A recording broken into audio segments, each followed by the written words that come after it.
مسئلہ نہیں بلکہ یہ تو ایک اہم بات ہے جو میں آپ لوگوں کو سمجھا رہا ہوں، اس کو دھیان سے سنیے گا۔ بعض لوگ کیا کرتے ہیں کہ رمضان میں جیسے کہیں 10 دن کا قرآن ہو رہا ہے، کہیں 5 دن کا ہو رہا ہے، کہیں 12 دن کا ہو رہا ہے، تو یہ مسئلہ دھیان رکھیں کہ لوگ یہ 12 دن 10 دن میں جہاں 5 دن جہاں بھی پڑھتے ہیں، جتنے دن کا بھی قرآن شریف سنتے ہیں، تو وہاں جہاں سنتے ہیں تو جیسے 5 دن کا آپ سن رہے ہیں مان لیجئے، تو 5 دن کا سن کے وہ سوچتے ہیں ہم نے قرآن سن لیا، ہمارا مکمل ہو گیا، تو اب جو ہے ہمیں پورے رمضان فری ہیں ہم۔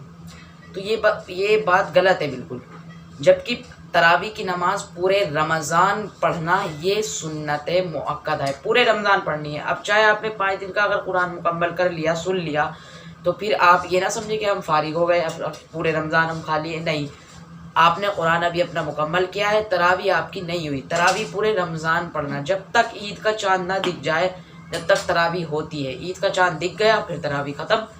پورے رمضان آپ کو اسی طریقے سے تراویح پڑھنی ہے جیسے قرآن میں۔ اب جیسے آپ کا قرآن مکمل ہو گیا تو آپ گھر میں پڑھ لیں اب تراویح الم ترا سے، الم ترا کیف فعل ربک باصحاب الفیل، یہاں سے سورت سے پڑھتے رہیں، بس 20 رکعت پڑھ لیں اپنی گھر میں پڑھ لیں، یہ بھی جائز ہے۔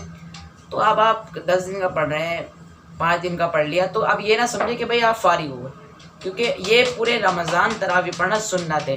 یہ بہت غلط کر رہے ہیں لوگ کہ بھئی 5 دن کا سن لیا تو چھوڑ دیتے ہیں، تو یہ غلط ہے۔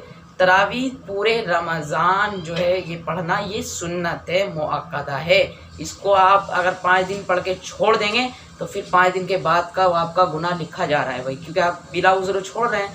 شرعی عذر، آپ سوچ رہے ہیں ہمارا قرآن مکمل ہو گیا تو تراویح بھی مکمل ہو گئی، تو آپ یہ سوچ رہے ہیں، تو بھائی یہ غلط ہے، پھر آپ کو گناہ ملے گا اگر آپ بلا شرعی عذر تراویح چھوڑیں گے۔ ہاں کوئی شرعی عذر ہے پھر تو تراویح چھوڑنا جائز ہے، کیونکہ یہ سنت مؤکدہ ہے اگر کوئی شرعی عذر ہے تو۔ لیکن میں تو یہاں شرعی عذر کی بات نہیں کر رہا نا، یہاں تو لوگ 5 دن کا سن کے 10 دن کا سن کے پھر سوچتے ہیں بھائی ہم تو فری ہو گئے، تو یہ غلط ہے۔ آپ جو ہے 5 دن کا اگر آپ نے قرآن سن لیا ہے تو آپ یہ نہ سمجھیں تراویح ختم ہو گئی، اب آپ تراویح پڑھیں، گھر میں پڑھ لیں، بہت اچھا ہے۔ تو 20 رکعت آپ کو پورے رمضان پڑھنا یہ سنت مؤکدہ ہے، تو پورے رمضان تراویح کو پڑھیں، چھوڑیں نا، میری آپ سے امپورٹنٹ یہ گزارش ہے، تراویح کو پورے رمضان پڑھا کریں۔ مرد عورت دونوں کے لیے تراویح کی نماز سنت مؤکدہ ہے، پورے رمضان پڑھنا۔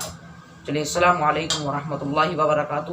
امید ہے آپ لوگوں کو میری بات سمجھ میں آئی ہوگی۔